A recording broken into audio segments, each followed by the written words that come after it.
Introducing our first guest today, it's Greg Mitchell. He's the editor of Editor and Publisher. The website is editorandpublisher.org. And he's a man with X-ray eyes. In economic terms, his foresight and dedication are what's called his comparative advantage that he holds over the rest of us, which I guess is why he's the editor of Editor and Publisher for a living. Seems a good fit. The new book is called So Wrong for So Long, How the Press, the Pundits, and the President Failed on Iraq. Welcome back to the show, Greg. How are you doing? Happy to be here again. It's very good to have you here, sir. And this is really an incredible book. A catalog, month by month, year by year, of editorials that you wrote for Editor and Publisher, almost all of it critiquing media coverage of the war that George Bush called America's golden moment. And now that we're 5 years later, 4,000 Americans killed, the Nobel Prize-winning economists are saying this thing's going to cost us $5 trillion before it's over, in no small part taking care of the 50,000-something wounded, including all the post-traumatic stress disorder and brain injuries and so forth. Seems like a good time to review how it was that we got here. And the biggest part of the story, almost, really, besides what they were cooking up at the White House and in the Pentagon, was the role that the American media played in transmitting whatever ideas the government wanted us to hold to the minds of the American people. Somewhere in this book you say the press is supposed to be the last line of defense for the people, and instead it turned around and was the defense for the government against us. Right. Well, that's true. As you mentioned, the book is, it sort of surprised me to be able to say at the 5th anniversary that it's really the only book that really looks at the whole history of the war from the run-up to the debate over the surge last fall. It's surprising there were not more books that came out. So I guess this is the only real history out there of the full 5 years. And as you said, it does chronicle month by month, through my own writing. It does have an original, I wrote an introduction for it, a quite lengthy new introduction. Joe Galloway, the famed war reporter, wrote a new foreword, and Bruce Springsteen provided a brief preface as well. So there is a lot of new material as well. But, it's useful to go back and look again at both the run-up to the war and what's happened since. And you kind of see, these are a lot of stories in there that you kind of remember. You know they happened at some point. They're lodged in your memory somehow. And but when you can read them in really chronological order, you kind of see how things developed. You see how public opinion was shaped. You see how what was being said at different stages of the war, particularly when you look at what pundits, columnists, talking heads on TV have said, how that went on month after month, year after year. I know Tom Friedman of the New York Times gets a lot of heat for his every 6 months saying, just give us another 6 months. But really, that's the majority. That was the majority view of editorial pages and columnists and so forth. And it is instructive to see that played out over a long period. Mm-hmm. Well, the most striking thing about the book is just how prescient you are. You talk a lot about Vietnam in the book, and I guess your views of how seriously government is to be taken when they're trying to get us into a war were formed by that era. But it seems like you were, 1 out of 1,000 in the run-up to the war who could see exactly where this was going. I think it's your interview with Bill Moyers from before the war where you say, this is only the very beginning of the story of America and Iraq in the 21st century. Right. We'll be dealing with this for decades to come, you told him. Right. Well, I wish I was proven wrong, but I think I may have been just about the first person to use the word quagmire to describe what was coming in Iraq. I think I used it about 2 weeks into the war itself, even before Baghdad fell. And I used it for many months after that, and I was sort of ridiculed and mocked by many people. And what does Vietnam have to do with Iraq? And it's desert versus jungle, and the food is different, I guess. So it was interesting to note that John Burns, the famous New York Times war correspondent, when he did his 5th anniversary wrap-up last week, actually used, in his middle of his piece, he used the expression Iraq quagmire. He didn't use it ironically. He didn't use it as a joke or anything like that. It wasn't in quotes. He just stated it as a fact. And here 5 years ago, I was being ridiculed for using it. So, and of course, the point is that, once we went in, and there were other people like Chris Hedges and Daniel Ellsberg and other people on the left who were making the same argument I was making, but it was the Vietnam connection is really that, once you go in, it's hard to get out. Once you've lost a number of soldiers, it's hard to, you continually want to justify staying in to make their lives worth it, as they say. So, the title of the book, So Wrong for So Long, is meant to connote this, this 5-year, adventure that we've had there, and I'm afraid I'll have to do a sequel 5 years from now. Yeah, well, and it's really the 6 years almost, the 5.5, 6 years since they started luring us into it. Right. And now, let me ask you this. Aren't most of these reporters that we're dealing with here from your generation? It seems like I was born in 76, right? So I would have an excuse if, I had never read a book before or something to think that wars are just great. And when the president says we ought to have a war, then hell yeah, we should. But it seems like people who lived through Vietnam, these are the reporters, it seems like they would know better than me, and they didn't.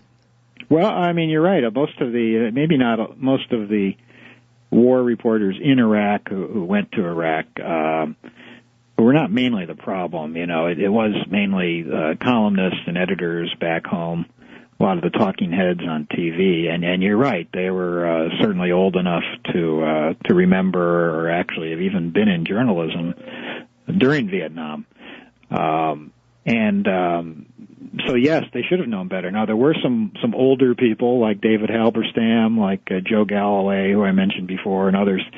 A lot of people who actually have covered previous wars could see the dangers of what was coming, could see that the real, as you mentioned, the real human cost, as evidenced in Iraq by the phenomenal number of injuries, not the deaths so much, but the traumatic brain damage and lost limbs and so forth. So the 4,000 number, which we've passed this week, is a little misleading because you have many, many more higher percentage of grievous injuries than in any previous war. So, and of course you mentioned the financial cost and the trillions, which is also badly covered by the media until the past few weeks.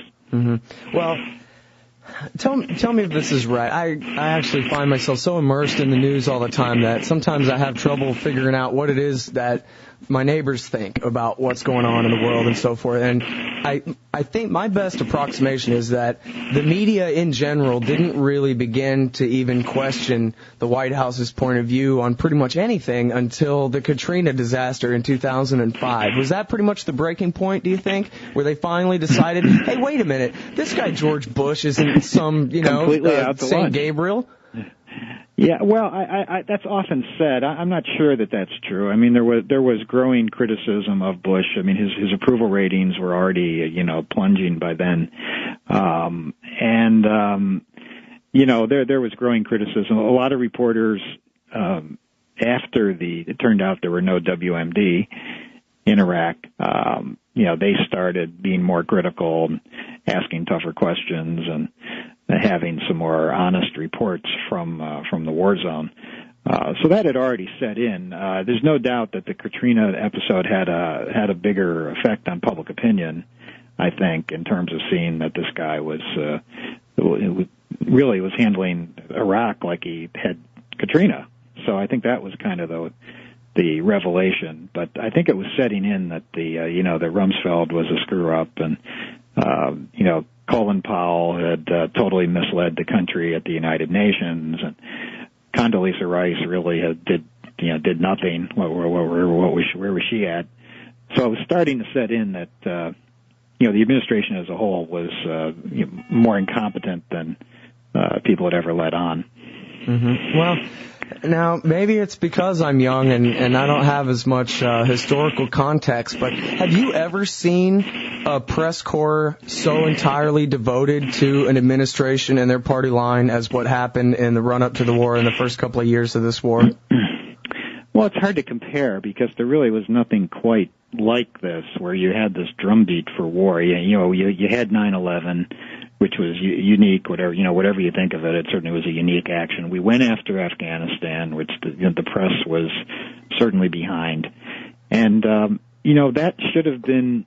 When you look at the analysis, and some people say, well, the press wanted to prove they were patriotic, and the press wanted to get behind a war, and the press wanted to, strike back at 9/11. Well, that was accomplished in Afghanistan. It was sort of like, okay, we got that out of our system, and fine, but then we went into Iraq, and so I think that the people who say that that it was understandable, the press coverage.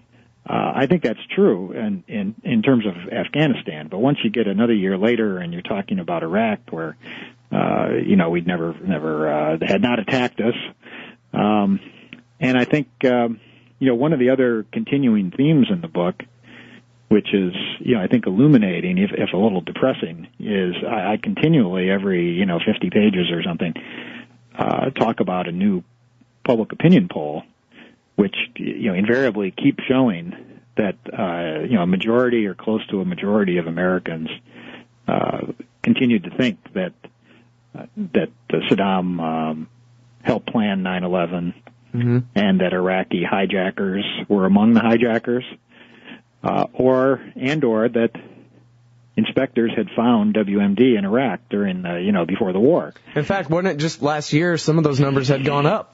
Yeah, they went up slightly. Yeah. I mean, it's no longer the majority, but particularly when we went to war, the last polls that were done just before we went to war all showed majority belief in those complete myths. Now, who was to blame? Well, part of it was the media in general doing a poor educational job. Part of it is of course, a large number of Americans who get all their news now from talk radio and from Fox News. So the mainstream media didn't maybe have much of a chance with those people, but nevertheless, it's just shocking. I mean, I think when history is written, and I guess my book is the first draft of complete history, I guess. When people go back and look at these numbers, I just think it's one of the most shocking things about the whole episode that we went to war with public support that was based largely on myth. Yeah, well, and largely, you mean 70%. That's a super-duper majority, I think. Yeah. Belief that it was Saddam Hussein was behind that attack. In fact, I remember in 2002 telling the guy that, hey, listen, man, if you listen closely, George Bush has not even said, Condoleezza Rice has not even said that Saddam did it. And the guy said to me... They always had a little bit, they would kind of say it and then say, well... it's not proven, or, we don't really know, or whatever. So they would say, the reason we have to attack Iraq is because of 9/11, ... right. 7-second pause, and then they'd say, because we learned the lesson that from now on we have to attack everybody first. Right. But this guy's answer to me was that I must be crazy, that of course Iraq did it, or else why would we be invading them? Yeah, it's a little backwards, I guess. Like, surely we wouldn't be invading a country that didn't attack us. Of course not. And of course, but I think there is.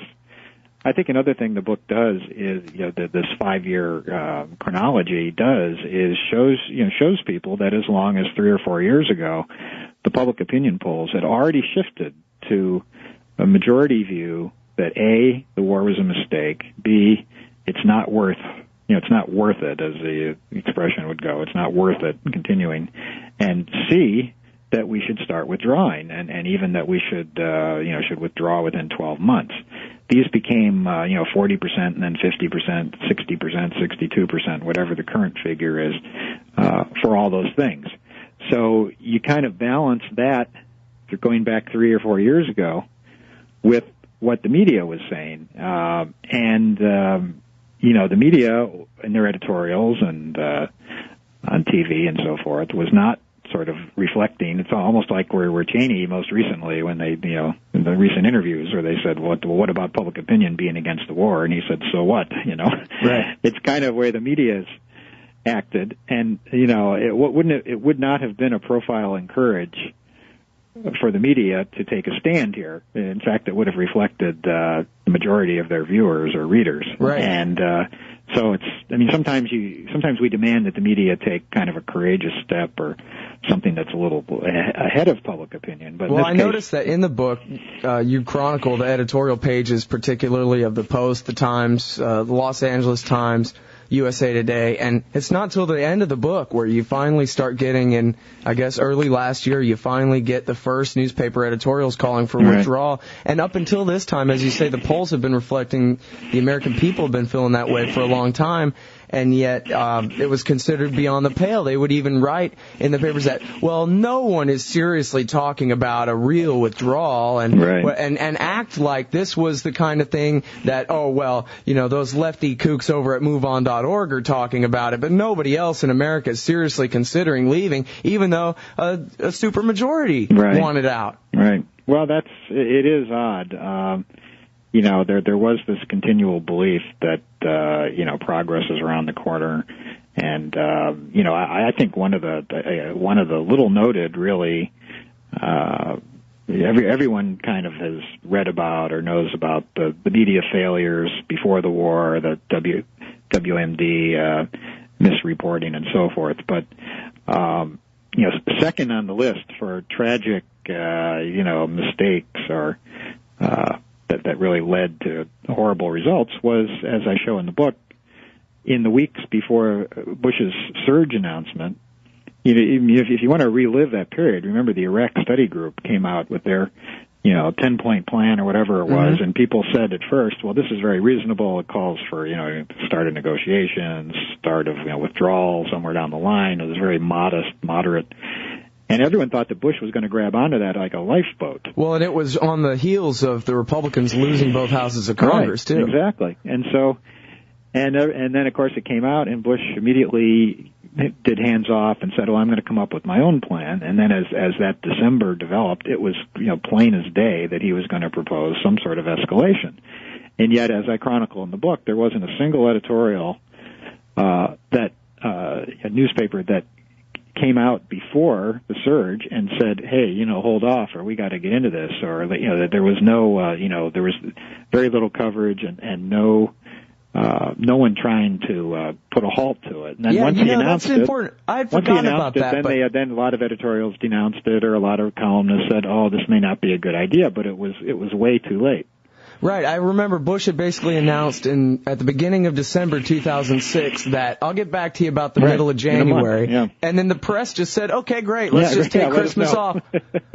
That's the end of that. Right. So you say, what lessons did they learn? It was sort of like when we went to war, there was this march over several months where the press, even the editor of the Washington Post said, we knew he was going to go to war. There's nothing we could do to stop it, so our coverage didn't make much difference.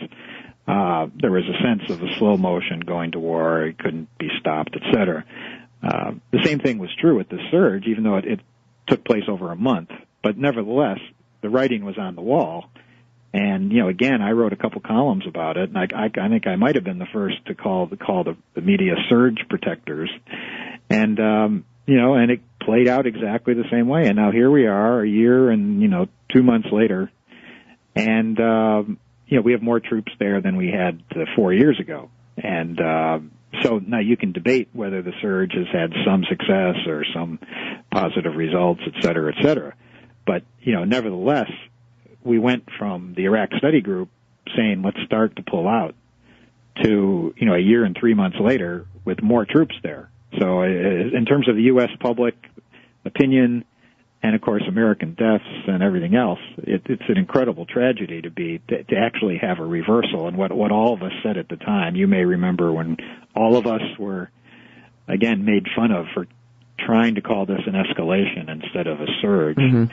And, of course, that's what it turned out. I mean, a surge is supposed to be for a few months. A surge was temporary. A surge was, there were benchmarks, and the surge would be reversed after a few months. And, some of us were saying, no, this is like a Vietnam-style escalation. And, of course, that's exactly what it's turned out to be. Yeah, all the great results were supposed to have been accomplished by last fall, all the benchmarks and so forth, the September Petraeus report. It's like a permanent surge. You can't have a surge. I mean, a surge is supposed to come and go. It's not supposed to be permanent. It's not supposed to be permanent. So. Let's stop for a moment, Greg Mitchell, editor of Editor and Publisher, and give credit where credit is due. The guys at Knight Ridder Newspapers, which has since been bought by McClatchy Newspapers, particularly Wolcott, Strobel, Landay, Joe Galloway, who you've mentioned, Lassiter, and recently Nancy Youssef. These are actually real reporters. I like reading McClatchy. I know that. Well, just last week, for example, when Bush said that the Iranians had declared that they wanted to use nukes to kill a bunch of people or something, Jonathan S. Landay went and explained how, no, that's just not true, and his article was better than any of the others that were written along the same lines that day. Well, I think they have been models from the beginning, because they don't, they're not small, but they're smaller compared to the Times and the Post, that they went to alternative sources. They have other sources. They can think on themselves. They're not stuck inside the Beltway mentality. They look at sources below the top officials who leak things and, self-serving kind of statements and so forth. So, but even since the war started, they start off from a position of let's look at look at the facts, look at the truth, look at get away from the spin zone. And so a lot of their stories, they're very refreshing because you read them and you see that they don't, rather than most mainstream stories which start from the spin, which start from the official statements, which start with a tremendous respect for whatever the Pentagon or White House line is, and then they may chip away at that, sometimes very well. But you have this giant monument and then you chip away at it, where with the McClatchy folks, they seem to start with, okay, well, it's a level playing field. So these people say this, these people say that, here's some facts over here, and now we're going to look at the whole level playing field and, try to find out what's the truth. It really is a different way of going at it. Well, it's just kind of funny to hear you describe it like that. I mean, this ought to be Journalism 101, even if you take journalism in high school or something. That's how it's supposed to be, and this is the shining example as compared to the rest of them. Well, I say in the book, I think I mentioned my journalism school days, and I say that, about the first rule you're taught is to be skeptical, not necessarily critical, not necessarily negative, but skeptical. And so whether you're talking to the local, highway department chairman, or you're talking to the Secretary of Defense, it should be the same rule. If someone has a dog in the fight, or someone is in a position where they're trying to justify something or they want to get something, you say, okay, well, that's an interesting that they're saying that. I'll take that down. But, God, they're biased, or they're, of course they want us to, believe this, and now I'll go out and find out what's really going on. And, too often it's the official line becomes the only line. And so that's why I keep using the word skeptical, because skeptical is the key word, not necessarily critical. Mm-hmm. Let's talk a little bit about censorship in the newsroom, self-censorship on the part of reporters, particularly the ones reporting from Iraq, the embedded soldiers, embedded reporters, sorry, slip of the tongue there, toward the early days of the war. And particularly, Greg, if you can touch on the pictures and how we just don't see pictures of the consequences of this war. I mean, when I think of the war in Iraq, all I can picture is the nice neighborhood and the green grass out my window. I don't even know what the war in Iraq looks like, Greg. Right. Well, again, that's a continuing theme in the book, raised early on. We had a lot of coverage of the embedded program, pros and cons, rules, and whether the reporters were too rah-rah because of traveling with the soldiers and being protected by the soldiers and so forth. So that's kind of one continuing theme. And then another continuing theme is the images, starting with the Pentagon's ban on showing the returning coffins from Iraq, which went on and year after year after year. The Dover test. Yeah. But it's more than that. As you suggest, it became, the failure of the mainstream media to show images of, graphic images of Americans who were injured or killed in Iraq. Now, there's a couple reasons for it. One is that the Pentagon rules prevent showing anything like that until all family members have been notified. That can take 3 or 4 days, and by that time, the photos are no longer news, and so they get discarded because they're not news. But the media, at the same time, could always use those photos later. They make choices all the time on what to show, and they will claim there's matters of taste and matters of not wanting to show. There are ways to show things, graphic things, without showing bodies and blood. But I would disagree, and I think that as I show in the book, as it goes along, there's more and more criticism of the failure to give Americans the true sense of the war. They may have some sense of the war, but without seeing some of these images, and of course they are available online if people want to look for them and so forth, but in terms of, 90% of the public has not really seen much on TV or in newspapers of a really graphic nature where they'd step back and say, geez, this really is, blood and guts. Well, part of this is the American people, that's too. What war is. War is not just, someone giving a press briefing. Right.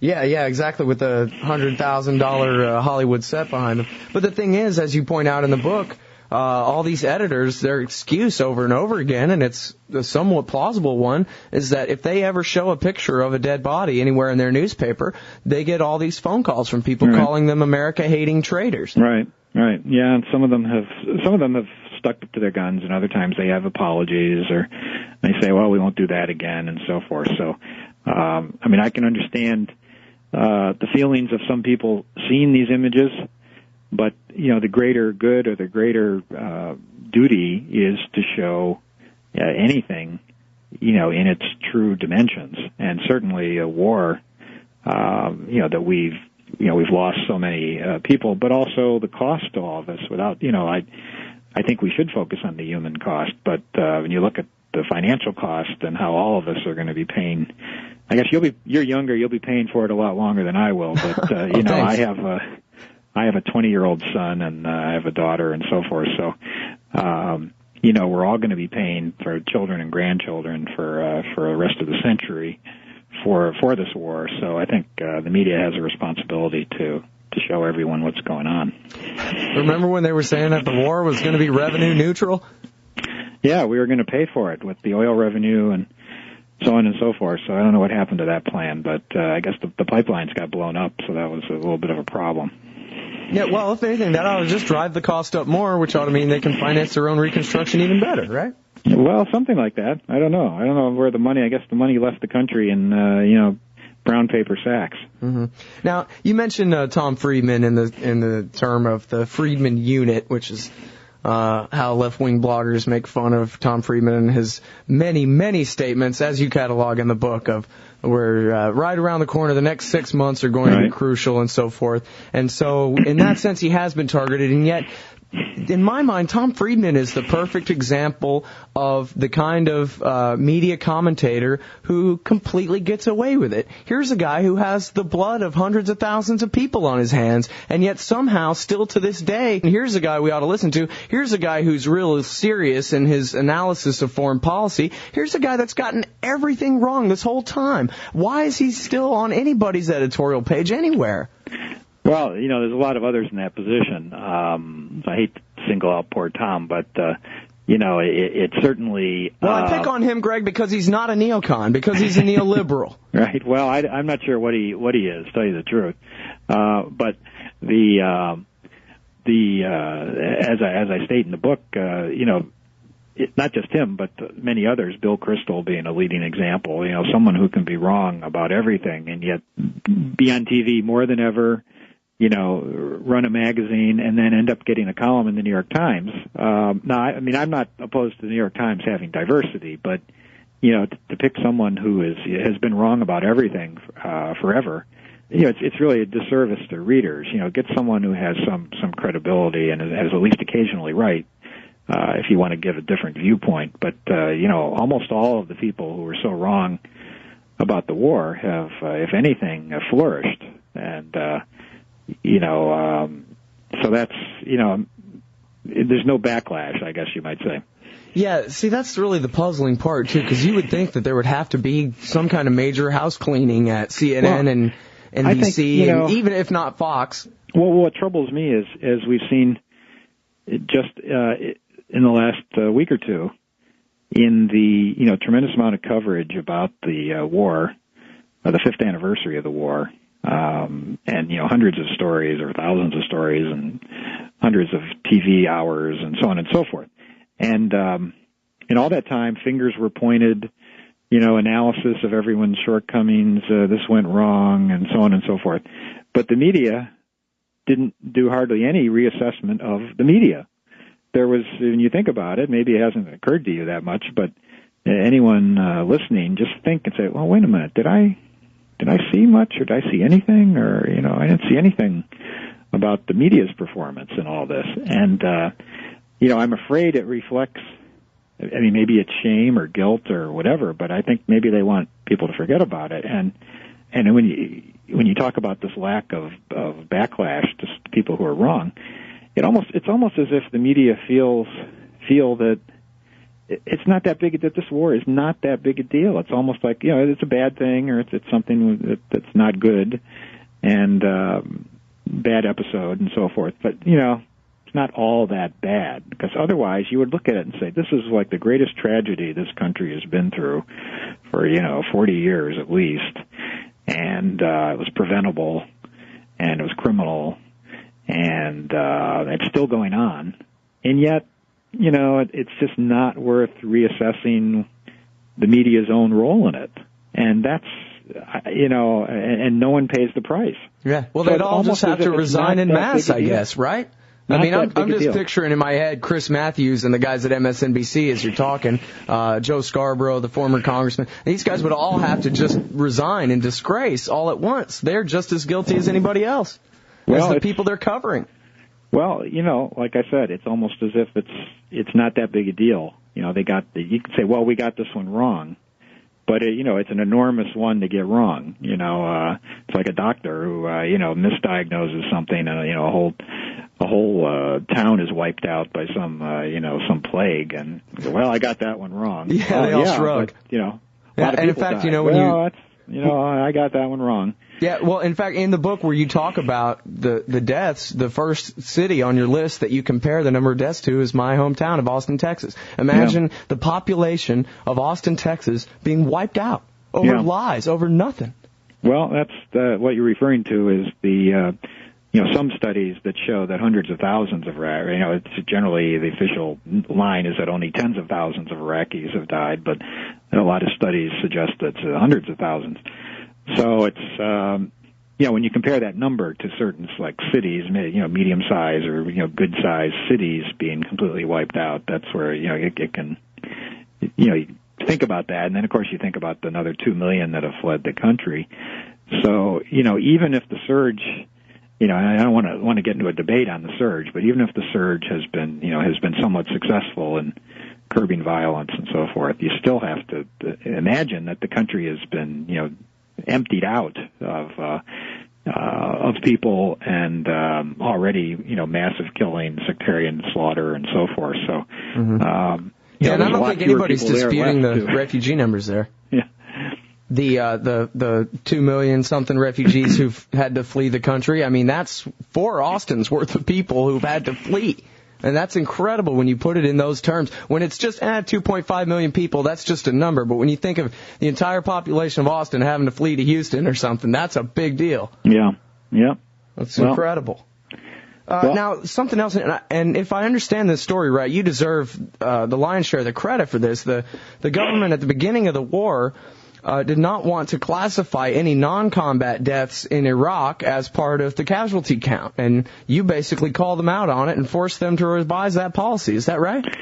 Well, I'd like to think that we did it. I at the time, I thought it was mainly our responsibility. I don't know for sure, but you go back, now this is going back almost 5 years ago, when there weren't as many casualties, but the way they were being reported in the paper, they were separating out the real death in combat with a bullet versus all the many other casualties which were coming from people rushing to a war zone, and the Humvee went in the ditch, or people who died from other accidents and friendly fire and so on and so forth. And they were trying to keep the numbers down by just releasing the ones that were, strictly speaking, heavy combat.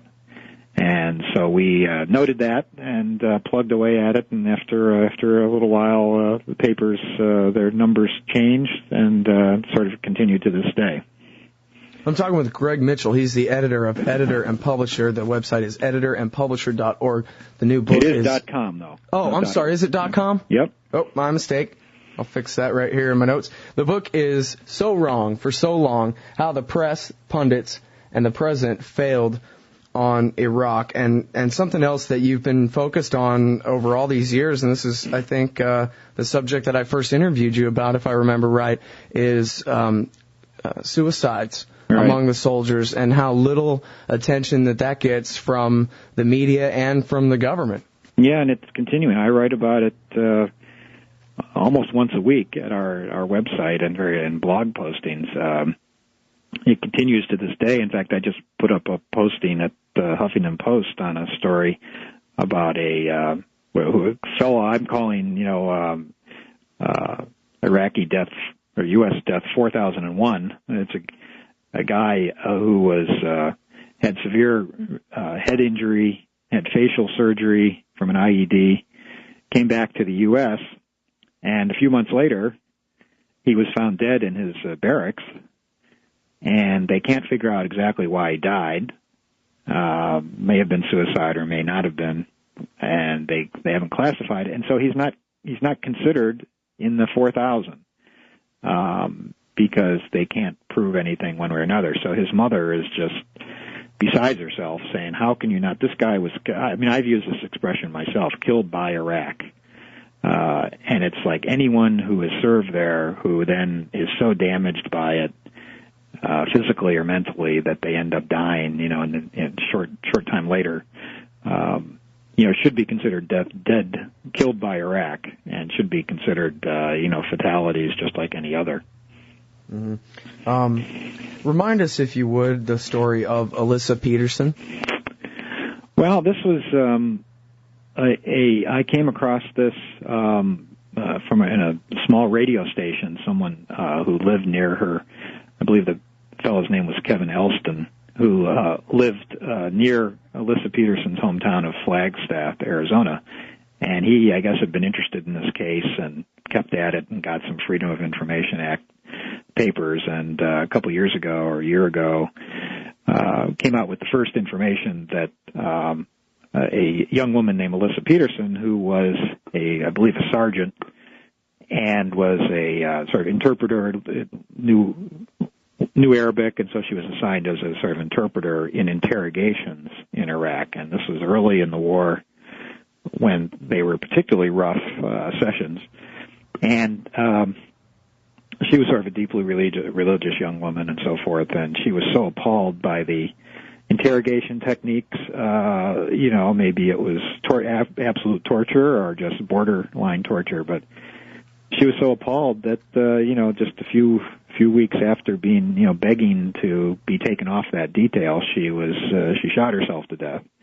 And, it seemed pretty clear that her experience and her disillusionment was a main cause for that. So I wrote about it, and it got picked up many places. Actually, I wrote about it. I sort of returned to it a couple of weeks ago, and again, it got a lot of attention. It's just such a sad and revealing story. It seems to really hit people. Well, and the military, I don't know if they outright lied about it, but they certainly did not tell the whole truth to the public or to the girl's family. The family didn't know about it. Yeah, it took a radio journalist to get these papers, which revealed the true cause and details of her death. Her family didn't even know about it, they said.